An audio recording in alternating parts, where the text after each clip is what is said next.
श्री कृष्ण कन्हैया लाल की जय। श्री निजानंद स्वामी की जय। श्री प्राणनाथ प्यारे की जय। धर्म प्राण सुंदर साथी, आप सभी को सप्रेम प्रणाम। आज से सायंकालीन सेवा पूजा आरंभ हो रही है। सबसे पहले स्तुति है। ये स्तुति सद्गुरु श्री देवचंद्र जी महाराज की स्तुति है। मुकुंदास जी बड़े ही अच्छे और पहुँचे हुए महात्मा हुए हैं। जैसे एक मुकुंदास जी हैं, उनको नवरंग स्वामी कहते हैं। दूसरे मुकुंदास जी हैं जिनका स्थान है लखनऊ के पास में मलियाबाद। तो उनके भी पद बहुत अच्छे अच्छे हैं। तो उनके तो जितने भी पद हैं बड़े ही छंद के साथ में और गेय ज़्यादा है।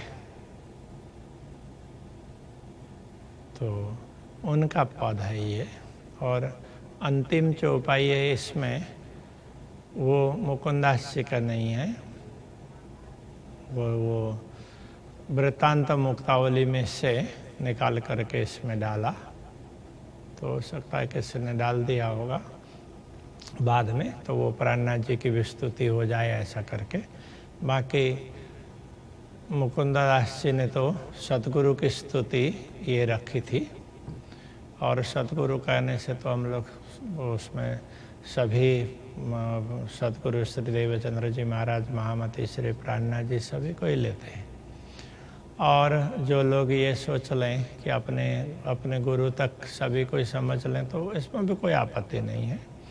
पूरे संप्रदाय के सतगुरु हैं उस सतगुरु श्री देवचंद्र जी महाराज हैं। और उसके बाद में दूसरे गुरु हैं वो महामती श्री प्राणनाथ जी हैं। बहुत लोगों ने अपने अपने भाव हैं जो परमात्मा को जानते हैं, परमात्मा को समझते हैं, जिनके दिल में पूर्ण ब्रह्म परमात्मा विराजमान होते हैं। तो ऐसे महानुभावों को परमात्मा के ही रूप में मान देना चाहिए, उनके प्रति उसी प्रकार का भाव रखना चाहिए। तो ये गुरु के प्रति ब्रह्म भाव रहना चाहिए, ये भाव है। किंतु कई बार लोग फिर अंधे हो जाते हैं। वो परमात्मा तो छूट जाते हैं और वो गुरु ही परमात्मा बन जाते हैं, उनको बनाने लग जाते हैं। तो वो फिर बहुत गलत हो जाता है। तो ऐसे कई चीज़ें हैं जो अच्छी होते हुए भी फिर बहुत संभल करके बताना पड़ता है। क्या सत्य है, क्या असत्य है, उसको बारीकी से जा कर के समझना पड़ता है, तो समझाना भी पड़ता है। यहीं सतगुरु की स्तुति में ही तो सतगुरु को भी कि आप तो परमात्मा के ही स्वरूप हैं, राज्य के ही स्वरूप हैं, तो ऐसा ही कहा है। सतगुरु और राज्य की बात आएगी तो राज्य और सतगुरु अलग अलग होंगे ना। हम सतगुरु की बात कर रहे हैं, सतगुरु के सामने रख रहे हैं, तो उनके प्रति भी उस समय उनके अंदर राज्य बैठे हुए हैं तो राज्य का ही भाव आना चाहिए। ये बात सही है। किंतु राज्य को छोड़ करके हम सतगुरु को ही सब कुछ समझ लें तो वहाँ फिर गलत होता है। तो ऐसे ही प्राणनाथ जी के प्रति भी और कई लोगों में ये भ्रांति फैली है। तो प्राणनाथ जी कहो तो उनमें तो राज्य की शक्ति है, तो सबसे श्रेष्ठ वो है, सतगुरु से भी बढ़ करके वो है, ऐसा बोल देते हैं। अब फिर तो राज्य से भी बढ़ कर गए हैं, ऐसे भी कुछ लोग कहने वाले मिल गए हैं। तो ऐसा होगा तो फिर सारी मर्यादाएं, सारी सच्चाई सब चली जाती है ना।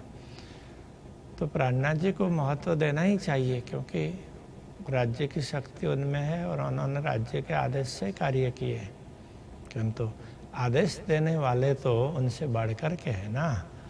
तो माया में देह धारण करके आए हैं। वो इंद्रावती सखी उनके हृदय में बैठे हुए हैं, राज्य भी बैठे हैं, श्यामा जी भी बैठे हैं। जैसे सुंदरबाई सखी के हृदय में राज्य भी बैठे हैं, श्यामा जी भी बैठे हैं। तो वहाँ श्यामा जी के हिसाब से कुछ लीलाएँ हुई है और प्रेरणा तो राज्य ही देते हैं। तो इसी प्रकार से इधर प्राणनाथ जी के अंदर है, राज्य के हिसाब से कुछ लीलाएँ हुई है, तो साथ में श्यामा जी भी है। तो इन सब चीज़ों को ध्यान रखना जरूरी होता है। अब आपको एक बात बताऊं, लालदास जी महाराज जब प्राणनाथ जी के धामगमन के समय की बात करते हैं तो उस समय कहते हैं कि उन्होंने श्री राज्य को सौंपा और सुंदर साथ की व्यवस्था का कार्य छत्रसाल जी को सौंपा। बाकी जागरणी लीला तो जो सतगुरु को बताया था, श्यामा जी को अक्षरातीत धामधनी ने सौंपा था। तो श्यामा जी के ही तो 2 स्वरूप बोलते हैं ना, तो एक सतगुरु का है और दूसरा प्राणनाथ जी का। उन्होंने 2 शरीर धारण किए। तो इस हिसाब से देखेंगे तो वो कहते हैं कि साथ सौंपा आप श्री राज को। अब ब्रह्मात्माओं को जागृत करने का कार्य है। जैसे अक्षरातीत धामधनी ने सतगुरु को दर्शन दे करके आदेश दिया था, ब्रह्मात्माओं को तुम्हें जागृत करना है, तो उस समय वहाँ वो सौंपते, जो कुछ हुआ वो आपको ही सौंपते हैं। अब आप देखिए तो सतगुरु और प्राणनाथ जी तो दोनों ने मिलकर के एक कार्य किया। इसलिए बुद्ध जी के उसमें कि सतगुरु भी है और फिर बाद में सतगुरु के बाद में वो प्राणनाथ जी भी, प्राणनाथ जी के हृदय में बैठे हैं ना। प्राणनाथ जी ने तो हमेशा सतगुरु को आदर दिया है, हम तो उनका अनुकरण ही करते हैं। वो तो विशिष्ट है, वो तो सारी ब्रह्मात्माओं में शिरोमणि है, श्यामा जी हैं, इस प्रकार से वो कहते हैं। तो ये सब कौन छोटे कौन बड़े किस प्रकार से, ये तो क्या है कि ये तर्क और ये तर्क बुद्धि अथवा हे बुद्धि, निकृष्ट बुद्धि के हिसाब से होता है। हाँ, तर्क होना चाहिए, किंतु तर्क किसी के खाल उतारने के हिसाब से नहीं है, किसी को नीचा दिखाने के लिए हिसाब से, उसके हिसाब से नहीं है। तो वो तर्क होना चाहिए समझने के लिए कि हम कैसे समझ लें, तो उस हिसाब से वो तर्क होता है। तो कबीर जी कहते हैं, गुरु गोविंद दो खड़े काके लागों पाए, बलिहारी गुरु आपकी जिन गोविंद दियो बताए। तो वो कबीर जी का पद बोलते हैं, अब उनका है या दूसरे किसी का भी हो, लेकिन उन्होंने ये वो किया कि यदि गुरु और गोविंद दोनों उसमें होंगे तो गुरु ने गोविंद को बताया ना, तो इसलिए मैं पहले गुरु को प्रणाम करता हूँ बोल रहे हैं। तो इसका अर्थ उन्होंने गोविंद को नकारा थोड़ा ही है। कई लोग ऐसा बोलते हैं बस गुरु की बात आ गई तो गोविंद आ गए हैं, तो ऐसा करके कई लोग वो करते हैं। तो अभी इसलिए कुछ संतों ने एक बड़ी अच्छा विवेचन बताया। तो कहते हैं कि जो गुरु परमात्मा को दिखाता है तो वो सदगुरु है, और जो गुरु स्वयं को दिखाता है, परमात्मा को नहीं दिखाता है, तो वो असदगुरु है, गुरु नहीं है। तो ये बात एकदम सत्य है। गुरु तभी गुरु है वो कहलाएगा कि जब वो पूर्ण ब्रह्म परमात्मा को बताने वाला महान कार्य करे। कई संतों ने, वो देखते हैं साधना करने वाले, उन्होंने अपने नाम का मंत्र बना करके वो अपने शिष्यों को बताया। अब ये कैसे संभव हो सकता है? मंत्र होगा तो परमात्मा के नाम का होगा ना, और अपना नाम क्या है? ये तो शरीर का नाम है, तो शरीर मिटा तो सब कुछ पूरा हो गया, तो उसके बाद में तो वो कहानी शेष रह जाएगी ना। तो मंत्र परमात्मा का ही होता है। तो इस प्रकार से कई बार लोग अनर्थ कर लेते हैं। तो जो लोग सद्गुरु और प्राणनाथ जी में छोटे बड़े समझते हैं तो वो भी अनर्थ करते हैं। और इसी प्रकार वो प्राणनाथ जी को ये राज्य बोल करके अब आगे अक्षरातीत को तो भूल ही जाएं तो वो भी अनर्थ होता है। तो प्राणनाथ जी पहले गुरु है, सतगुरु भी पहले गुरु है, और उसके बाद में उनके अंदर जो शक्ति बैठी है वो परमात्मा की, वो राज्य की है। पहले गुरु है और फिर सब कुछ और है।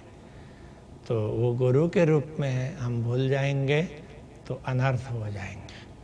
तो अभी किसी को भी आप तर्क के साथ में समझा नहीं पाएंगे। इसलिए जो चीज़ आप व्यवस्थित रूप से नहीं समझा पाएंगे उसको केवल अंधानुकरण करके ज़बरदस्ती किसी को मनवाने जाएंगे तो वो नहीं हो सकता है।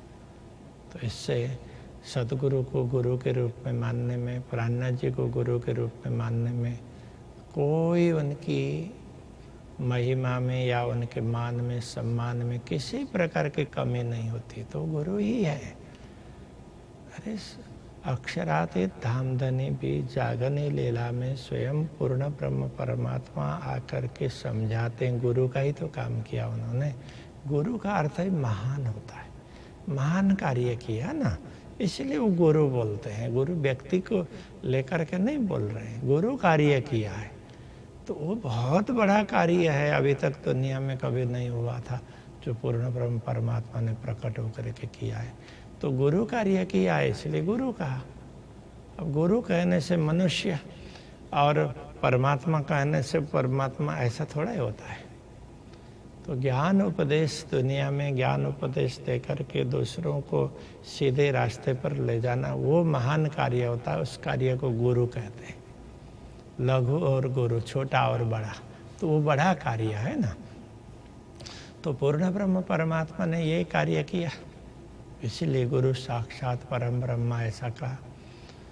तो वो गुरु ही पूर्ण ब्रह्म है ऐसा नहीं। पूर्ण ब्रह्म परमात्मा गुरु बनकर कार्य कर रहे हैं, क्योंकि हम लोगों ने मान लिया गुरु कहने से तो मनुष्य, ऐसा मान लिया। इसके हिसाब से ये तो अलग अलग प्रकार की मान्यता हो गई ना। आत्मा कहने से तो शरीर धारण करने वाली चेतना है, वही आत्मा है, ऐसा मान लिया। इसलिए फिर कहना पड़ा परम आत्मा, तो जो सब सारी चेतनाओं के मूल में है वो तो परम आत्मा है, इसलिए परमात्मा ऐसा कह दिया। वो ब्रह्म है ऐसा कह दिया। अब उसको भी, अब ब्रह्म कहने से क्या है कि जिससे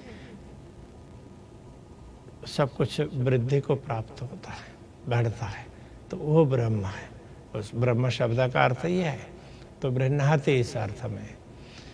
अब आप देखिए परम धाम में किसी एक चीज़ को देखने लग जाएंगे तो क्या होगा, तो उसी में अलग अलग एक कुछ भी देख लिया आपने। ये देख लीजिए कि राज्य के हाथ की अंगुली के नख को ही देख लिया तो नख में कितनी चमक है, उसको ही देखने लग जाएंगे तो उसी में वो चमक इतनी ऐसी वो होने लग जाएगी तो उसी में खोने लग जाएंगे। तो उसमें अब क्या क्या वो राज्य दिखाना चाहेंगे, बहुत सी चीज़ें देखने लग जाएंगे। तो इसी प्रकार उसमें एक नवीनता दिखती रहेगी, नया नया नया नया अलग अलग उसमें देखते रहेंगे। तो वो नवीनता वो बढ़ना होता है, उसके हिसाब से ब्रह्म कहते हैं। तो ऐसे अब शरीर को बढ़ाने वाला अन्न है, तो इसलिए अन्न को भी बोल दिया कि देखो ये भी तो एक ब्रह्म है, इसको फेंकना नहीं चाहिए, ऐसे व्यर्थ नहीं करना चाहिए। इसके हिसाब से तो सब प्रकृति के संरक्षण के लिए। कोई भी संपत्ति आप देखिए, आप बिजली भी व्यर्थ में जलाते हैं तो वो भी सही नहीं है। तो आपके पास में पैसे हैं ऐसा बोल करके वो बिजली व्यर्थ में जलाएं, तो ये सब संसाधन है। तो इन संसाधनों का सदुपयोग करना ही हमारा कर्तव्य है, इसका दुरुपयोग हम नहीं कर सकते। दुरुपयोग करने से क्या होता है, वो प्रकृति का दोहन नहीं होता है, प्रकृति का विनाश होता है।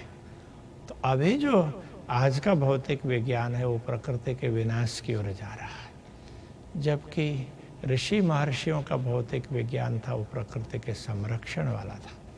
तो इसीलिए वो गुरु है, तो महान कार्य वो बता रहे हैं। तो अभी है वो स्वार्थ वाली बात बता रहे हैं ना, अब उनको उस रूप में महान तो नहीं समझेंगे ना। तो इस हिसाब से गुरु का अर्थ होता है महान, बड़ा। तो बड़ा कार्य करने वाला परमात्मा है तो वो भी गुरु है, इसलिए गुरु साक्षात परब्रह्म। तो अब यहाँ पर हम सद्गुरु कह करके बोल रहे हैं, तो सद्गुरु का तात्पर्य सत्य को समझाने वाले, महान कार्य तो दुनिया में भी महान कार्य करने वाले होते हैं, तो ये सत्य वाला को समझाने वाला महान कार्य तो वो सतगुरु। तो सतगुरु जो अध्यात्म मार्ग पर ले जाने वाले होते हैं उनको ही कहा जाता है। अभी तो गुरु शब्द अंग्रेजी में भी प्रचलित हो गया, बिजनेस गुरु, मैनेजमेंट गुरु, इस तरह से वो पुस्तकें भी लिखी जाने लगी।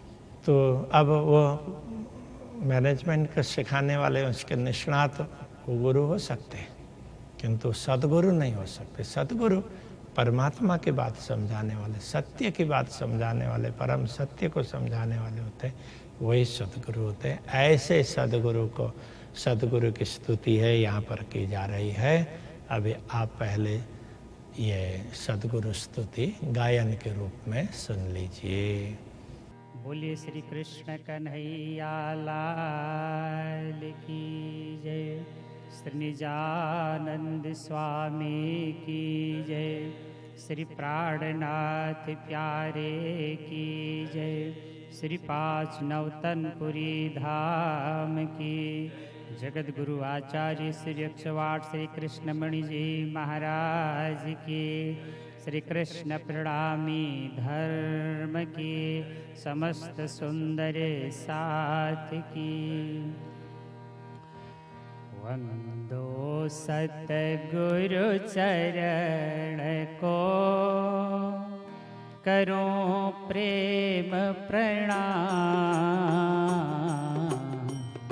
अशुभ हरन मंगल करन, श्री देवचंद्र जी नाम। देवचंद्र जी को दर्श दियो, जो है पूरन रूप, तारतम को तत्व कहो, हृदय बैठे स्वरूप। धामधनी आनंद हो, पावन पूरन नाम, पर के परे परम पद, सो कहिए परनाम। गुरु कंचन गुरु पारस, गुरु चंदन परमा, तुम सतगुरु दीपक भये, कियो जो आप समान। तुम स्वरूप तुम में स्वरूप, तुम स्वरूप के संग, भेद तुम्हारो को लखे, ब्रह्मानंद रस रंग। तुम केवट भानुवादेश के, देव चक्षु आपस मान, दृष्टि तुम्हारी क्यों रहे, संशय तिमिर अज्ञान। जेहि पद नारायण भजे, ब्रह्मा विष्णु महेश, महाविष्णु वांछत सदा, वही पहुँचाओ आदेश। काल कर्म भव दुख से, तुम ही छुड़ावन हार, परमहंस पद देत हो, क्षर अक्षर के पार। क्षर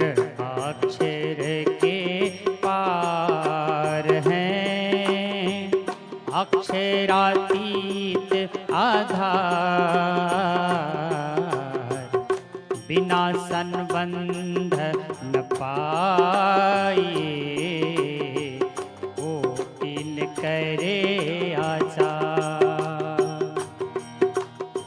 वेद थके ब्रह्मा थके, थकी गए शेष महेश, गीता को जहाँ गम नहीं, वह सतगुरु को दे। चाँद सूरज को गम नहीं, नहीं पावक को पहुँचे सो आवे नहीं, सोई मुकुंद निज धाम।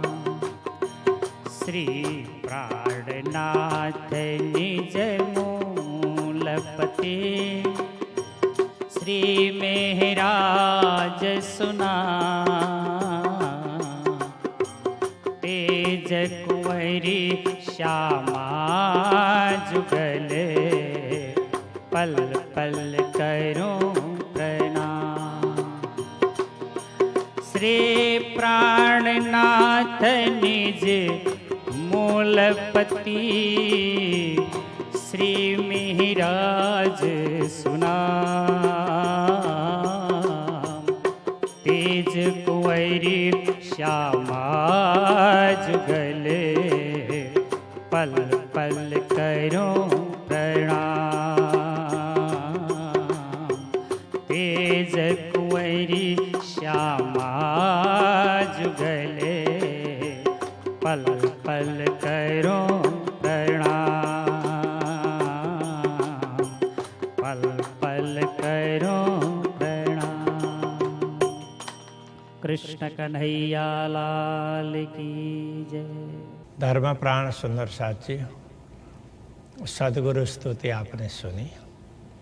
सायंकाल जब सेवा पूजा आरंभ करते हैं ना, तो पहले स्तुति बोलते हैं, उसके बाद फिर आगे बढ़ते हैं। तो स्तुति का भाव अब एक एक चौपाइयों का समझते हैं।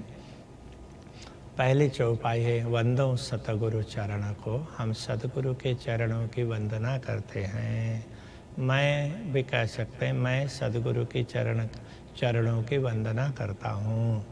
वंदों का तात्पर्य वंदों तो वंदना करता हूँ इस अर्थ में। अब चरणों की वंदना क्यों करना? सदगुरु चरण को क्षेत्र है, सदगुरु के चरण है, यही हमारा क्षेत्र है। हमें जीवन में कहीं भी मार्गदर्शन प्राप्त करना हो तो सदगुरु से मार्गदर्शन प्राप्त करना होता है, इसलिए उनसे हम दूर ना रहे। तो सदगुरु को समझेंगे तो हम अक्षरातीत को समझेंगे ना।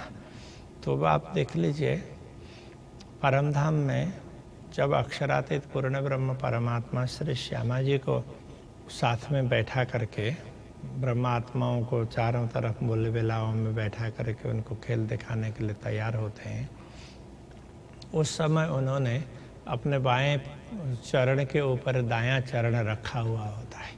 अब वो फोटो प्रचलित है, उसको ही हम हमेशा उनका मूल स्वरूप इस तरह से बोलते हैं।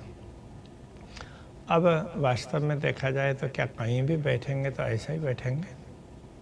सिंहासन तो सभी जगह मिलेंगे, तो सब जगह वो ऐसे पैर रख करके बैठेंगे? तो ऐसा तो है नहीं। अब फिर ऐसा बताया क्यों, दिखाया क्यों? ये इसलिए दिखा रहे हैं कि जब खेल दिखा रहे हैं ना, तो उस समय ये समझा रहे हैं कि देखो, तुम माया में जा कर के भूल जाओगे तो तुम्हारे लिए मैं एक रास्ता बता रहा हूँ। तो ये मेरे चरण श्यामा जी की तरफ से, क्योंकि श्यामा जी के माध्यम से जागनी करनी है ना, तो श्यामा जी को ये समझा रहे हैं कि देखो, तुम मेरे चरणों को तुम नहीं भूलोगे तो फिर माया का प्रभाव तुम्हारे ऊपर नहीं रहेगा। तो सदगुरु को जैसे एक बार पहचान हो गई, कभी भी नहीं भूले। अब आप देखिए, एक बार पहचान हो गई, उसके बाद सदगुरु कभी भी नहीं भूले, क्या वो अक्षरातीत ने उसी प्रकार के कार्य के लिए उनको भेजा है ना। और प्राणनाथ जी की बात करेंगे, वो प्राणनाथ जी को छोटा बनाने के लिए नहीं बोल रहा, किंतु प्राणनाथ जी की जागनी तो शारीरिक रूप से तो छोटी अवस्था में हो गई थी। सदगुरु ने उनको बुलाया ध्रोल से और सारा दायित्व सौंपा। उस समय पूछा था, अब तुम दोबारा माया में जाओगे या नहीं, दायित्व सौंपने से पहले। हाँ, तो उस समय फिर प्राणनाथ जी ने बोला कि मैं सब कुछ छोड़ करके आया हूँ, अब मुझे नहीं जाना है। तो फिर उन्होंने सारा कुछ समझाया। 22 दिन तक उन्होंने बहुत कुछ समझाया। 22 दिन तक समझाते हैं तो कितना समझाया होगा, थोड़ी देर में भी बहुत हो जाता है। तो बहुत कुछ बातें समझाई होगी। तो उसके बाद में उनका धाम गमन हो गया। तो प्राणनाथ जी स्वयं बोलते हैं कि जब सदगुरु का धाम गमन हो गया, मुझे ये सारा कुछ समझाया, फिर भी मुझे पता नहीं चला उस समय।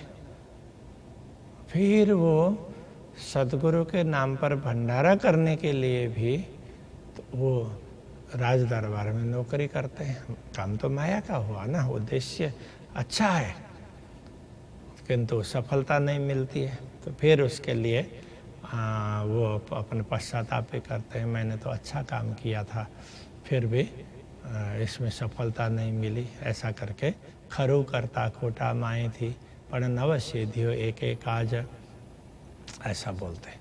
जब अहमदाबाद में उनको बंदी में जाना पड़ा तो उस समय उनको ये सारा ख्याल आ गया। उस समय अब राज्य समझाना भी चाह रहे होंगे ना, तो उस समय ख्याल आ गया, अरे मैंने तो सदगुरु को वचन दिया था मैं माया का काम नहीं करूँगा, तो मैंने तो भूल कर दी, तो मुझे तो धर्म का काम करना था। सदगुरु ने तो माया में से निकाल करके धर्म का काम करने के लिए मुझे दायित्व सौंपा था। जैसे ही उनको ये ख्याल आ गया, उसके बाद देखिए जामनगर में मुगलों का आधिपत्य था, फिर भी वो जामनगर आए और आकर के यहाँ व्यवस्था बनाई। ऐसा नहीं कि वो रातों रात आए और 2 घंटे में व्यवस्था बना ली और चले गए होंगे, तो रुके होंगे और सारी व्यवस्था की होगी। तो उस समय किसी भी मुगल अधिकारी ने आकर के उनको नहीं पकड़ा। तो क्यों नहीं पकड़ा? अब वो पकड़ नहीं सकता है, क्या वो अक्षरातीत के काम के लिए लगे हुए हैं। तो यदि उनको कहीं भी ऐसा खतरा कुछ होगा तो पहले से बता ही देंगे। तो जैसे खम्बालिया उतरना था तो कच्छ से नलिया में नाव में बैठने के लिए चढ़ भी गए। तो उसी समय उनको छींक आई। छींक आने के बाद में विचार किया तो छींक क्यों आई, तो विचार करने लगे तो उस समय मुझसे क्या भूल हो गई है। तब उस समय ख्याल आ गया, राज्य का स्मरण किया होगा। तो राज्य ने उस समय बताया कि देखो तुम्हारे लिए ये इस नाव में जाना ठीक नहीं है, सबको भेज दो, लेकिन तुम खम्बालिया मत जाओ, दूसरी जगह जाओ। मार्गदर्शन दे दिया। तो उन्होंने सबको भेजा, देखो ये वहाँ उतरोगे तो उतरने के बाद में तुम्हें लोग पकड़ेंगे, कुछ भी तुम्हें पूछपरछ होगी, कुछ भी होगा तो तुम्हें यही बात करनी है कि मेरे विषय में बिल्कुल नहीं जानते हैं, पहचानते ही नहीं हैं, ये सारी बातें बतानी है। सबको इतना कुछ उस समय उन्होंने समझाया। तो ये बात किसने समझाई? तो अक्षरातीत दामदे ने नहीं समझाया ना। तो इस तरीके से ऐसा ही होता है, जब उनके कार्य के लिए लग जाते हैं तो फिर वो हर क्षेत्र में मार्गदर्शन देते हैं। वो तो हम लोग ही भूल करते हैं। हम इतना कुछ अक्षरातीत दामदनी की बात सुनते हैं, पढ़ते हैं, मनन करते हैं, फिर भी जीवन में उतारते नहीं हैं। इसलिए हमें कई जगह पर ठोकरें खानी पड़ती। लेकिन आप देखो तो प्राणनाथ जी कभी भी निराश नहीं हुए। उनको कहीं असफलता भी मिली, ऐसा नहीं है कि सब जगह सफलता ही मिलेगी। माया है, माया में कुछ भी हो सकता है ना। लेकिन कभी भी प्राणनाथ जी निराश नहीं हुए, ये बात समझने जैसी है। तो बिल्कुल समझना चाहिए कि अभी देखो जब जामनगर में उनको नज़रबंदी में रहना पड़ा राज दरबार में, तो भी उनको बड़ा पश्चाताप हुआ। और अहमदाबाद में तो उस समय वो भी पछताते हैं, निराश होते हैं। और उसके बाद में बाईजी महारानी जी का अपहरण होता है, तब भी वो निराश नहीं हुए। कितने स्थानों पर गए, कहाँ कहाँ वो औरंगजेब के लिए कितना प्रयत्न किया, उसको मिलने के लिए, उसको संदेश पहुंचाने के लिए। कभी निराश हुए? कभी भी निराश नहीं हुए। तो वो करते रहे। उनके साथ रहने वाले लोग हैं, उन लोगों में ऐसी निराशाएं भी हुई है। तो कई बार उन लोगों के लिए प्राणनाथ जी को कुछ न कुछ ऐसे भी निर्णय लेने पड़े हैं। तो एक बार वो गोवर्धन भाई और लालदास जी आकर के जैसे प्राणनाथ जी के पास में आए, तो गोवर्धन भाई दूसरी बात करने लगे और वहाँ से उधर गए थे मुल्ला से मिलने के लिए, तो वहाँ उन्होंने दूसरी बात कही। जब लालदास जी ने बोला कि यहाँ आपके सामने चटाई में बैठते हैं तो हमारी बुद्धि अलग हो जाती है, हम बाहर जाते हैं तो हमारी बुद्धि अलग हो जाती है। तो वो गोवर्धन भाई को बड़ा गुस्सा आया कि ये तो मेरी शिकायत कर रहे हैं, ऐसा करके बोलने लगे। तो प्राणनाथ जी ने उस समय तो सबसे क्रोध करके, तो उनको क्रोध करने की ज़रूरत नहीं थी, लेकिन इतनी गैर समझ नहीं रखनी चाहिए। हम तो राज्य के काम में लगे हुए हैं, उनके मार्गदर्शन में लगे हुए हैं, ये होना चाहिए। तो सुंदर साथ का ये ऐसा नहीं समझते थे, ऐसा होता है। तो यहाँ कहने का तात्पर्य क्या है, ये छोटे बड़े की बात नहीं है। अक्षराते धामधनी जो दायित्व सौंपते हैं उसके अनुसार कौन किस तरह से चल रहा है, तो सभी एक दूसरे को मान देते हैं। सतगुरु ने जब प्राणनाथ जी को दायित्व सौंपा तो सबको ये बोला, देखो कि अब तुम्हें ये सोचना है कि मुझे तुम्हें ढूंढना हो तो इंद्रावती के हृदय में ढूंढना, मैं उनके साथ में हूँ। इंद्रावती के अंगे संगे, इंद्रावती मेरा अंग, इंद्रावती मेरा ही अंग है।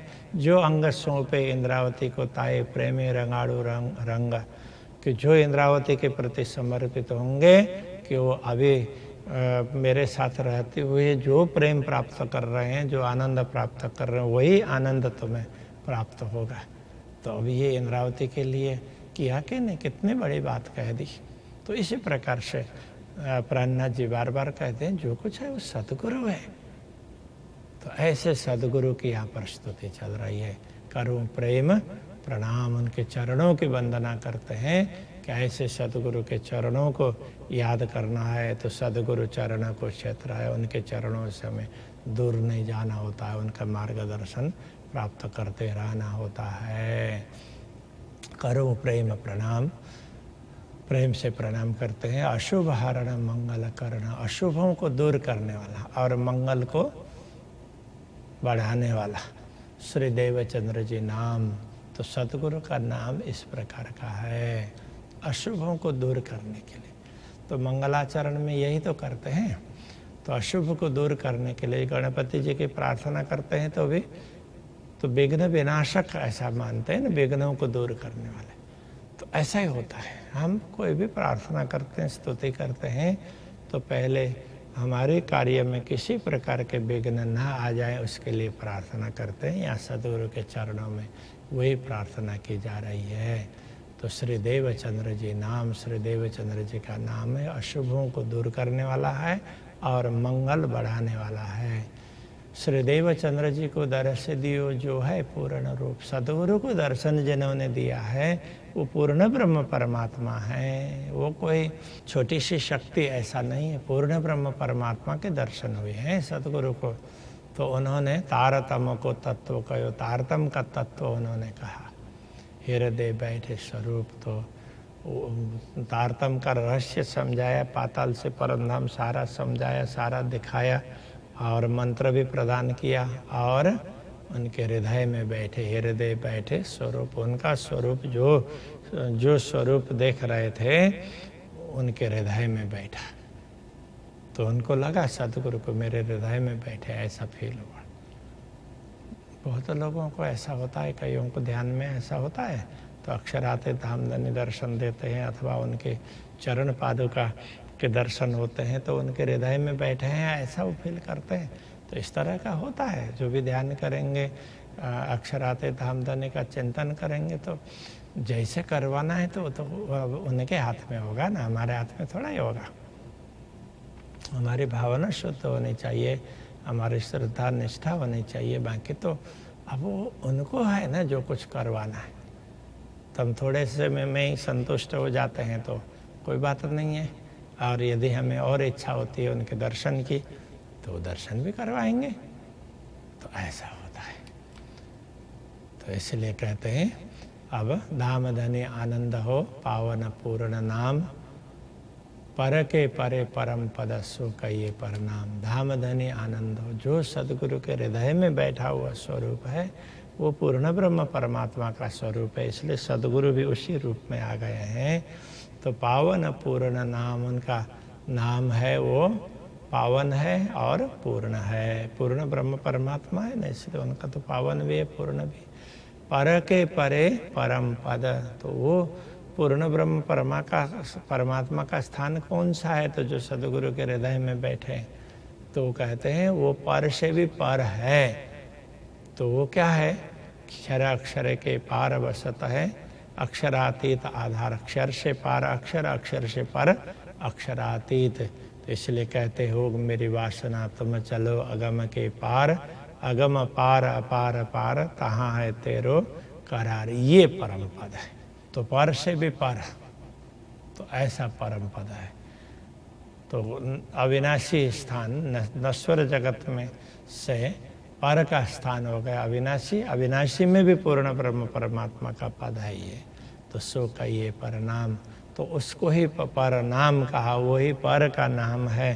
तो उनको ही हम नमन करते हैं, प्रणाम करते हैं। तो धाम धनी कह करके कहा ना, तो वो पूर्ण नाम है, वो धाम धनी पूर्ण ब्रह्म। तो ये वहाँ का परम धाम का नाम है ऐसा करके। तो अब परम धाम का नाम करने का मतलब परम धाम के मालिक है उनका नाम है ये। तो ये सामान्य रूप से हर किसी के लिए ऐसा नहीं है। गुरु कंचन गुरु पारस गुरु चंदन परमान, कहते हैं गुरु कंचन होते हैं, गुरु पारस होते हैं, गुरु चंदन के प्रमाण, चंदन के परमान कहते हैं ना, उनका प्रमाण चंदन के रूप में उदाहरण देंगे तो गुरु को कंचन भी कह सकते हैं, पारस भी कह सकते हैं, चंदन भी कह सकते हैं, इस प्रकार से। और कहते हैं कि तुम सतगुरु दीपक है। तो इस सतगुरु आप तो इन सबसे विशिष्ट हैं, आप तो दीपक हैं कि यो जो आप समान, और आपने तो हमें अपने समान बना दिया। जैसे आपको परम धाम दिखता है ऐसे हमें भी परम धाम दिखा दिया, अपने समान बना दिया आपने। तो अब यहाँ गुरु की महिमा गाते हुए अनेक महापुरुषों ने कहा गुरु तो कंचन की तरह से शुद्ध है। जैसे कंचन क्या होता है? वो सोना कंचन कहलाता है, जिसको बार बार तपा करके उसमें से दूसरे सारे मिलावट निकाल देते हैं। तो ऐसे गुरु है, तप करके सारे विकारों को दूर करके निर्विकार होकर के, निर्विकारम सनातनम कहते हैं ना गुरु की स्तुति में, ऐसे निर्विकार होकर के तो गुरु उपदेश देते हैं। ऐसे निर्विकार है, इसके हिसाब से कंचन ऐसा कहा। तो उनको तो कंचन की उपमा देनी चाहिए। तो फिर दूसरे विवेचक विचार करने लगे कंचन तो सोना है, सोना स्वयं सोना ही होता है, दूसरे को तो कुछ बना नहीं सकता, दूसरे को थोड़ी सी शोभा बढ़ाता है, इतना ही तो है। तो गुरु तो दूसरे को कहाँ उसका उसमें लोहा हो तो उसको सोना बना देते हैं।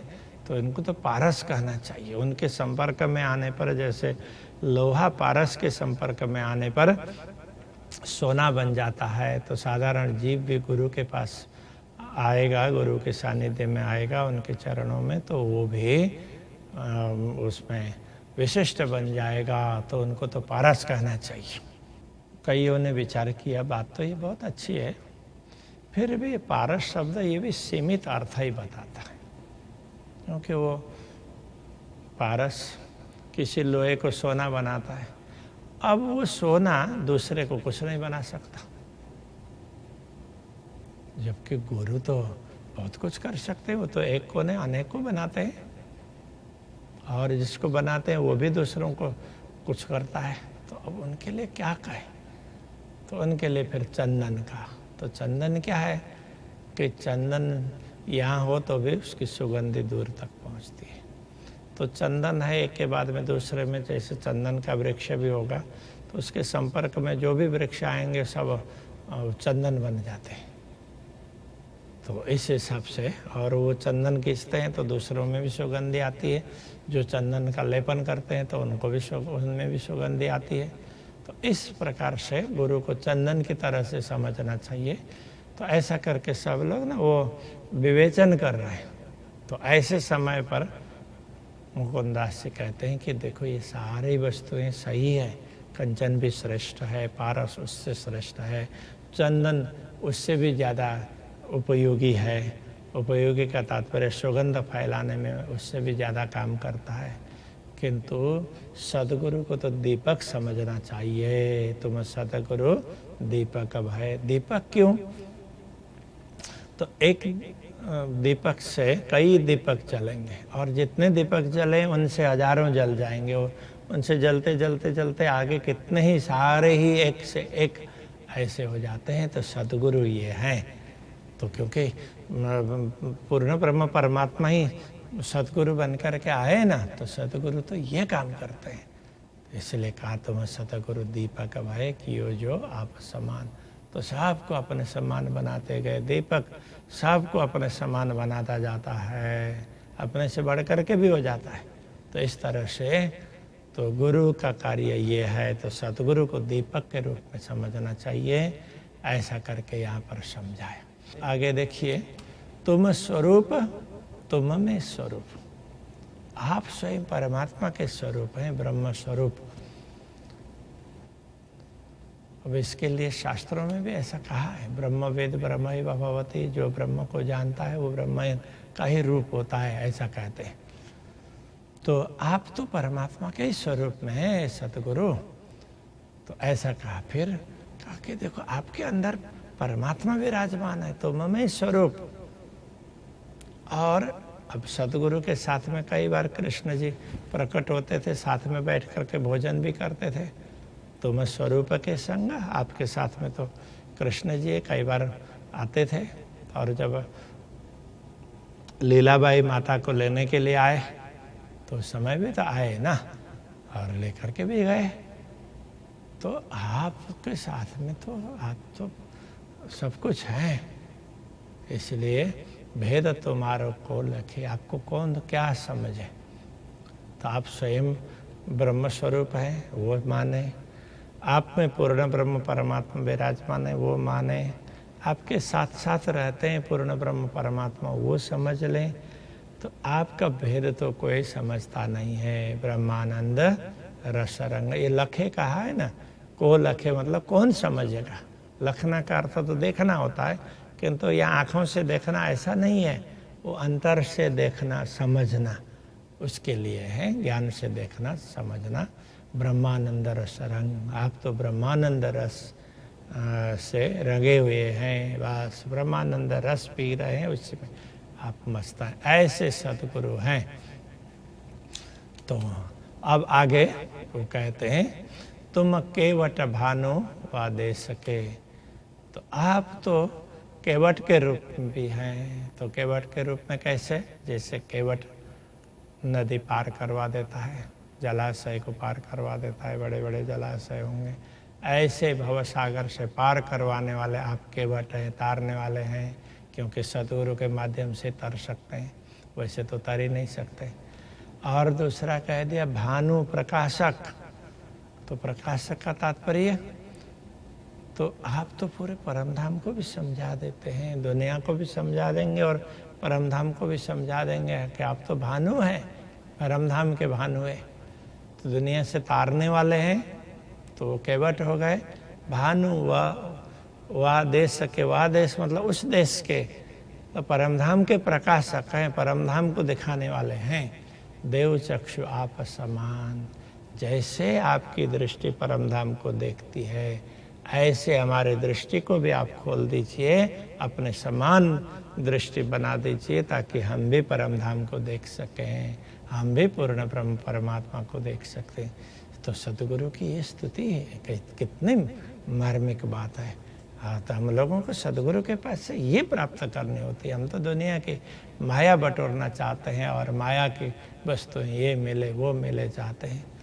तो सदगुरु से ये चाहना होता है, दृष्टि तुम्हारी क्यों रहे संशय ते मेरा अज्ञान। तो यहाँ क्या कह रहे हैं कि आपकी दृष्टि में जैसे ही आप हमारी दृष्टि को खोल देंगे कि आपकी दृष्टि, आपकी जैसी दृष्टि हमारे पास में आएगी तो उसमें फिर संशय तिमिर और अज्ञान, संशय संदेह तिमिर अंधकार और ये अज्ञान, अज्ञान रूपी अंधकार, तो ये कहाँ रहेंगे? आपकी दृष्टि में तो कुछ भी नहीं रहेगा। आपकी दृष्टि हमारे अंदर आ जाएगी, हमें जागृति आएगी तो फिर कोई संशय नहीं रहेंगे, कोई अज्ञानता नहीं रहेगी, कुछ भी नहीं रहेगा।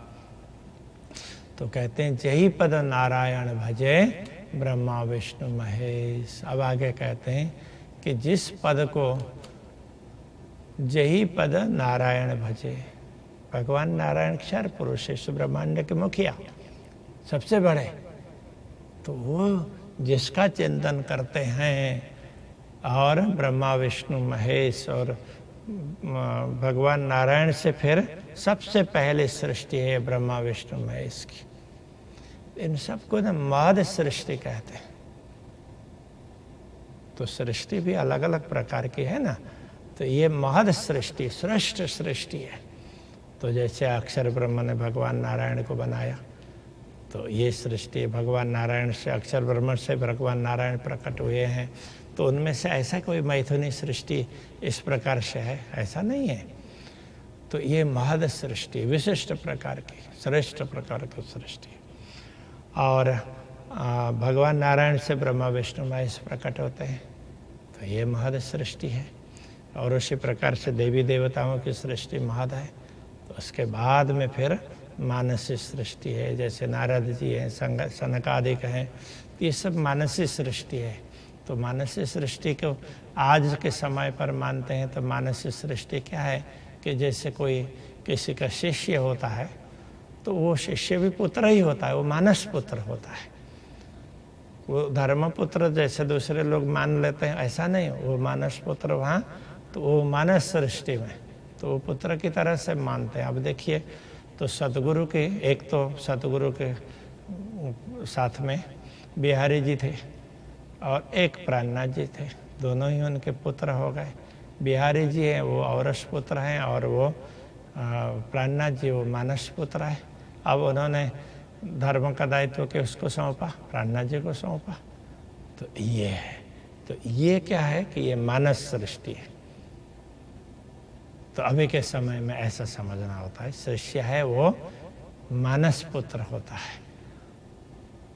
तो अब ये मानस सृष्टि और मैथुनी सृष्टि है, और वो पति पत्नी के संपर्क के हिसाब से जो संतान होती है वो मैथुनी सृष्टि। मिथुन, मिथुन का मतलब युगल, जोड़े, उसमें से जोड़े के दोनों के प्रयत्न से जो फिर सृष्टि होती है तो वो मैथुनी सृष्टि कहलाती है।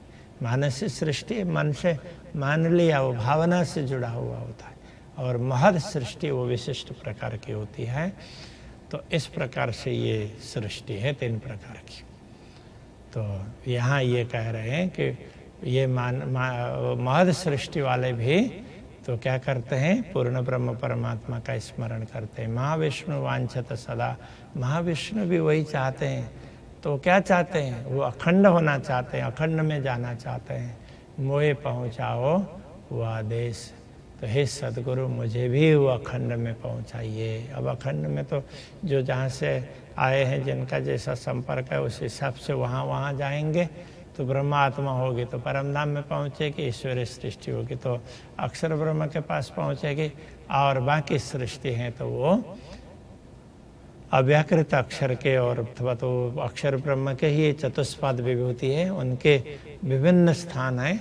तो वहाँ जा कर के उनको मुक्ति प्राप्त होती है। तो वो मुक्ति के लिए प्रार्थना कर रहे हैं। काल कर्म भव दुख से तुम्हें छुड़ावना हार।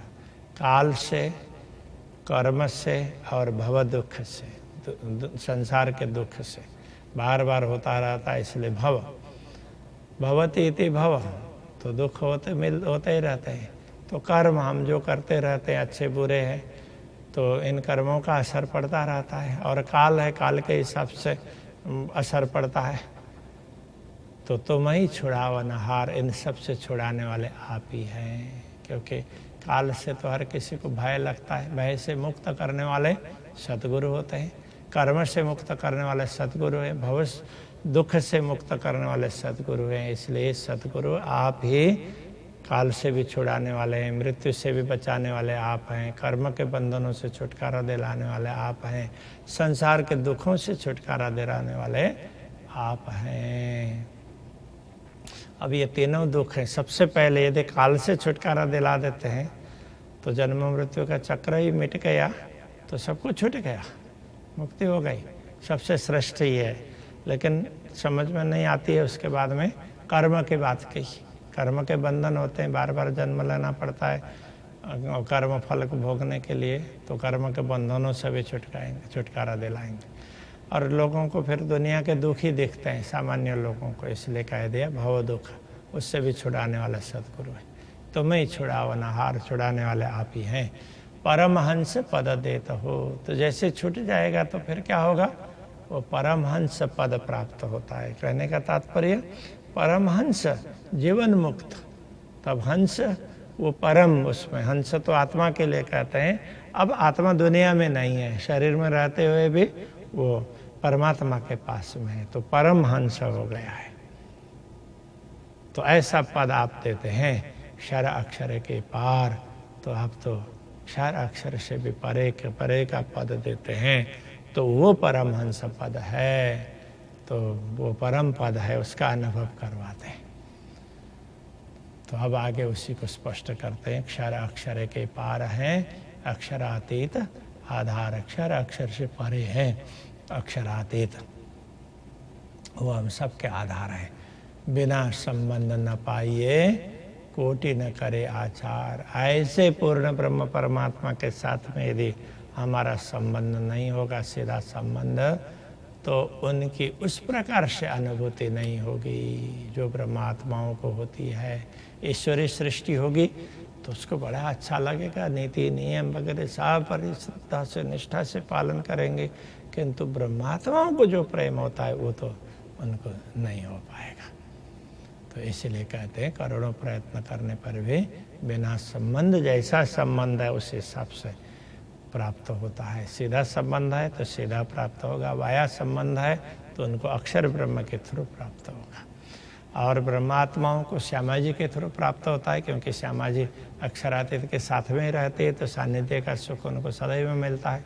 अब अक्षर ब्रह्म से के थ्रू प्राप्त होगा तो अक्षर ब्रह्म तो कभी कभी दर्शन करने जाते हैं, तो थोड़ा सा फर्क पड़ता है ना, किंतु ये सारे सुख अखंड के हैं। इसलिए अक्षरधाम का सुख छोटा नहीं होता है, बहुत बड़ा होता है। दुनिया में हम जितनी कल्पना करते हैं उससे बड़ा है, किंतु परम धाम का तो उससे भी बड़ा है, ये समझना चाहिए। तो करोड़ों प्रयत्न कर लें, किंतु संबंध के बिना उस रूप में से तो प्राप्त नहीं किया जा सकता। वेद थके ब्रह्मा थके, थक गए शेष महेश, गीता को जहाँ गम नहीं वह सतगुरु को देश। तो यह कहते हैं वेद भी थके, क्योंकि कि वो भी कहते हैं नेति नेति न इति न इति, हम जो कह रहे हैं इतनी पर्याप्त नहीं है, इससे और आगे की बात है वो कहते हैं। इसलिए ये कह दिया वेद थके ब्रह्मा थके। ब्रह्मा जी भी कई बार पूर्ण ब्रह्म परमात्मा को जानने के लिए प्रयत्न कर रहे, तो वो थके, तो ब्रजमंडल में प्रकट हो गए, तो कभी इधर कभी उधर भागते फिरते हैं, तो इसलिए ब्रह्मा जी की बात कह दी। थक गए शेष महेश, ऐसे शेष महेश वगैरह जितने भी सारे के सारे वो थक जाते, पूर्ण ब्रह्म परमात्मा को जिस रूप में जानना चाहिए उस रूप में जान नहीं पाते हैं। गीता को जहाँ गम नहीं, गीता का भी जहाँ गम नहीं है, वह सतगुरु को देश, वह स्थान है वो सतगुरु का है, सतगुरु वो स्थान समझा रहे हैं। तो अब यहाँ क्या है कि तो गीता का भी गम नहीं है, फिर आगे जा कर के कह देते हैं गीता का ही श्लोक है, उसका अनुवाद है ये आगे के उसमें, आगे के श्लोक में अंतिम चौपाई में गीता के 15वां अध्याय में है तो न तद्भाषयते सूर्यो न शशांको न पावक, उसी का ये अनुवाद है। अब पहले वाले चौपाई में कह देते हैं जी कि गीता का जहाँ गम नहीं है। तो यहाँ कहने का तात्पर्य क्या है कि शास्त्रों में जो कुछ लिखा गया है वो सीमित बात होती है, जब अनुभव करते हैं ना तो उससे ज़्यादा अनुभव होता है। इसलिए गीता के दूसरे अध्याय में ये कह दिया, यावान अर्थ उदः पाने सर्वतः संप्लुतोदके तावान सर्वेषु वेदेषु ब्राह्मणेषु विजानतः। ऐसा क्या कहा कि जो हमारे ज्ञान ग्रंथ है, वेद का तात्पर्य ज्ञान, ज्ञान के जितने भी ग्रंथ हैं, सबसे पहले आदि ग्रंथ 3 हैं और उसके बाद में फिर उन 3 में से चौथा बना तो 4 हो गए। उसके बाद में फिर इतिहास पुराण, उनको भी वेद कह दिया। तो अभी तो जो भी ज्ञान के ग्रंथ हैं, यदि परमात्मा संबंधी ज्ञान है तो वेद ही होता है। इसलिए तारतम सागर को भी स्वसम वेद ऐसा कहा। स्वसम वेद का तात्पर्य स्वसंवेद्य, स्व आत्मा, आत्मा के द्वारा वो संवेद्य अनुभव होता है, जाना जाता है। मात्र बुद्धि की बात नहीं होगी, बुद्धि से बढ़ कर के आत्मा से अनुभव करना है। तो यहाँ ये कह रहे हैं, तो ये जितने भी शास्त्र हैं उसके लिए गीता में ही दूसरे अध्याय में क्या कहा, जो ब्रह्म ज्ञानी होता है, ब्रह्म को जानता है, अनुभव करता है, तो उसके लिए सारे वेद शास्त्र वगैरह कैसे होते हैं, उसके लिए कहते हैं कि जैसे किसी को अथाह जलराशि वाला मीठा पानी का समुद्र मिल गया, तो वो व्यक्ति रास्ते में चलते चलते हो सकता है उसने कहीं थोड़ा सा पानी जमा होगा किसी तालाब में छोटे से, उसमें उसका भी पानी पिया होगा। तो ऐसे उसने पानी पिया होगा, किंतु जब वो समुद्र में पहुंच जाता है फिर उसको, उसके लिए ये दूसरे अभी तक जो पानी पिए हैं उन स्थानों का कोई महत्व नहीं रह जाता है। तो ऐसे ही जो ज्ञानी होता है, जिसको अनुभव होता है ब्रह्म का, फिर उसके लिए फिर ये सारे शास्त्र हैं। तो इनकी बातें फिर हर चीज़ में वो परमात्मा के दर्शन हो गए तो भी तो शास्त्र के कहे अनुसार है कि नहीं है, ऐसा करके वो तोलने नहीं जाएगा।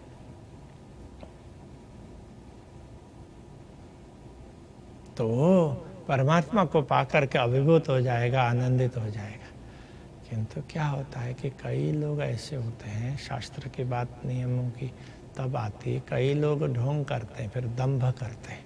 उनको अनुभव नहीं हुआ है लेकिन मान देते हैं कि मैंने भी ब्रह्म को देख लिया, जान लिया है। तो फिर वहाँ तो उसके पास में ब्रह्म को देखने समझने वाले व्यक्ति में जो लक्षण है, ऐसे लक्षण उसमें है कि नहीं, शास्त्रों में क्या लिखा है वो तो सब देखना पड़ता है। तो शास्त्रों का भी महत्व है, किंतु उससे भी बढ़ कर के परमात्मा की अनुभूति है।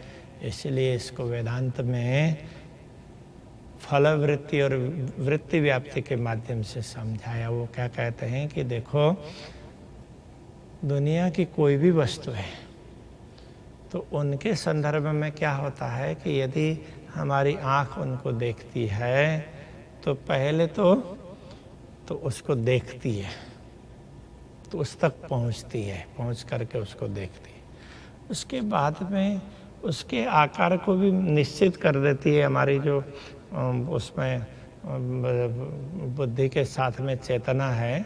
तो फिर ये चीज़ ऐसी है, जैसे अब ये चीज़ है, ये उसका माउस है, ये फ़ोन है। यदि इसको हम देखेंगे तो लगता है कि हाँ ये फ़ोन है, तो इस तरह से है, ये चारों कोने मोड़े हुए हैं, ऐसा है, तो इतना थिकनेस है। वो दूर भी होगा तो भी पता चल जाता है ना, क्योंकि वो देखते हैं। तो देखने के बाद में फिर बुद्धि की चेतना है, वो उसके आकार के साथ में तो वो आकारित हो जाती है। तो 2 काम होते हैं, एक देखने का हो गया वहाँ तक पहुँचने का, और तो उसके आकार को मापने का काम होगा, 2 हो गए ना। तो इस तरह से कहते हैं परमात्मा के विषय में तो परमात्मा तक पहुंचने का काम होता है, किंतु उनको मापने का काम नहीं होता है। इसलिए कहते हैं शास्त्र है वो सारे परमात्मा तक पहुंचाने के लिए होते हैं, किंतु परमात्मा की अनुभूति है तो वो तो सद्गुरु के माध्यम से होता है। इसलिए कहा कि जो शास्त्र भी नहीं बता पाते हैं, सतगुरु वो अनुभव करवा देते हैं। वो सतगुरु को देश ऐसा करके परमात्मा का अनुभव है, वो सतगुरु ही करवाते हैं। यदि सतगुरु का सानिध्य नहीं मिला तो शास्त्र में भी ये तो ब्रह्म के वचन है ऐसा करके कोई व्यक्ति परमात्मा का भाव रख करके अथवा तो सतगुरु समझा रहे हैं वो भाव रख करके जाता है तो उससे भी उसको बोध मिलेगा। जैसे एकलव्य ने तो एकलव्य को सिखाया नहीं इधर राजकुमारों के साथ में, तो उसने द्रोणाचार्य की मूर्ति बनाई और उनको ही गुरु मान करके तो सीखने लगा, तो अच्छी कला प्राप्त कर लिया। तो वो अर्जुन से भी श्रेष्ठ कला प्राप्त कर ली। तो द्रोणाचार्य ने देखा इसकी श्रद्धा से ये तो प्राप्त कर लिया, किंतु अब इस बेचारे को समझ तो है नहीं कहाँ यूज करना चाहिए, तो फिर तो उसको कहीं गलती ना कर जाए। अब महाभारत का युद्ध आ ही गया था, तो फिर एकलव्य को तो उस समय एकलव्य से फिर वो अंगूठा गुरु दक्षिणा के रूप में माना, ताकि ये व्यक्ति जो सीखा है वो अभी अंगूठे के बिना तो जितना प्रयोग करेगा तो किसी का अनिष्ट नहीं कर पाएगा। तो यदि अंगूठा होता तो कभी ये अनिष्ट करना चाहे तो अनिष्ट भी हो सकता है। तो ये विद्या है अनिष्ट करने के लिए नहीं है। तो इस प्रकार से तो ये गुरु भी सिखाते हैं, तो इसके हिसाब से ये होता है। तो गुरु जो सिखाते, गुरु के माध्यम से जो प्राप्त होता है, यदि भावना उस प्रकार की होगी तो यही शास्त्र, यही ग्रंथ, यही सब कुछ। इसलिए हम तारतम सागर को ब्रह्म का स्वरूप मानते हैं, ब्रह्म का वांग्मय स्वरूप। ऐसा भाव रख करके यदि हम उसका अध्ययन मनन चिंतन करेंगे तो हमें परमधाम का भी अनुभव होगा, पूर्ण ब्रह्म परमात्मा का भी अनुभव होगा। तो इस प्रकार से समझने की बात होती है। ये बात है गीता को जहाँ गम नहीं कहने का तात्पर्य। तो बात आगे गीता की बात की, चांद सूरज को गम नहीं, चांद और सूर्य भी जिसको प्रकाशित नहीं कर सकते हैं, नहीं पावकों को काम अग्नि भी प्रकाशित नहीं कर सकता है। जिस परमधाम को पहुँचे सो आवे नहीं, वहाँ पहुँचने के बाद में फिर आवागमन का चक्र ही मिट जाता है। ऐसे परमधाम को जान लिया, प्राप्त कर लिया, अनुभव कर लिया तो जन्म मृत्यु का चक्र मिट जाता है। सोई मुकुंद निज धाम, मुकुंद दास जी कहते हैं वो निज धाम है और सतगुरु ने हमें वो निज धाम बताया है। इस प्रकार से उन्होंने अपना पद यहाँ पर पूर्ण कर लिया। तो अब ये जो आगे की चौपाई है ये मुकुंद दास जी की चौपाई नहीं है, ये वृत्तांत मुक्तावली में अलग अलग स्थानों में न कहीं कहीं स्तुति करते हुए अलग प्रसंग आता है, अलग प्रकरण आता है। प्रकरण ने अलग उसका वो वर्तमान दीपक में अलग अलग किरण है, दीपक की तो किरणें इस प्रकार से ना, तो उसके अलग अलग चैप्टर हैं। तो एक चैप्टर में उन्होंने तो ये स्तुति की है, उसमें मंगलाचरण में श्री प्राणनाथ निज मूलपति, उसमें तो प्राणनाथ निज मूलपति यही है और श्री फिर लगा देते हैं। प्राणनाथ जी का नाम आया तो श्री लगाना चाहिए, इंद्रावती का आया तो लगाना चाहिए, ऐसा करके लोगों में ये भ्रांति फैली हुई है। तो वो क्या है कि जहाँ छंद मिलाने के लिए ज़रूरत है तो वहाँ लगना चाहिए, बाकी जोड़ जोड़ करके जाने की ज़रूरत नहीं है। महामती कहे मैं सब जगह श्री महामती कहे लगा देते हैं। तो लालदास जी ने यदि श्री लगा ही दिया है, उन्होंने बनाया ही वही मिलता है तो ठीक है। बाकी जहाँ कहीं भी तारतम सागर की चौपाइयाँ बोल रहे हैं, जहाँ महामती की बात आती है तो श्री महामती कहे बोल देते हैं। वो क्या होता है कि ये अंधानुकरण होता है। तो हम प्राणनाथ जी की बात कर रहे हैं तो उन्होंने जो कहा है वो ले लेना चाहिए ना। तो यहाँ वास्तव में तो प्राणनाथ निज मूलपति श्री महराज सुनाम ऐसा करके है। प्राणनाथ ये है तो ये शब्द है मूलपति पूर्ण ब्रह्म परमात्मा के हिसाब से आया हुआ है और व्यवहार का नाम है वो महराज है, शरीर का देह का नाम। और प्राणनाथ है पूर्ण ब्रह्म परमात्मा उनके अंदर विराजमान है, उसके हिसाब से फिर वो प्राणनाथ नाम से बताया गया है, ये समझना चाहिए। ऐसा करके कह रहे हैं तेज कुंवरी, तो तेज कुंवरी है वो महराज के साथ में है, तो अब यदि उनको प्राणनाथ कहते हैं तो उनको श्यामा के रूप में समझ लेना चाहिए। ऐसे युगल स्वरूप मान करके मैं उनको पल पल प्रणाम करता हूँ। ऐसा करके वृतांत मुक्तावली वाले ये ब्रजभूषण जी ने ये स्तुति गाई है। किसी ने बाद में ये जोड़ दिया हो ऐसा मुझे लगता है, क्योंकि जब सेवा पूजा तैयार हुई ना उस समय ब्रजभूषण जी ने वृतांत मुक्तावली की रचना नहीं की थी, बाद में की है।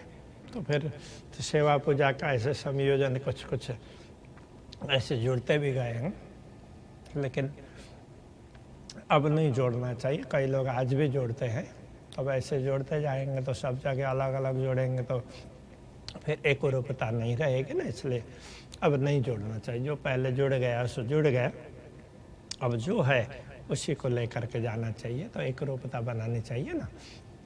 अभी यहाँ पर सतगुरु की स्तुति पूरी होती है।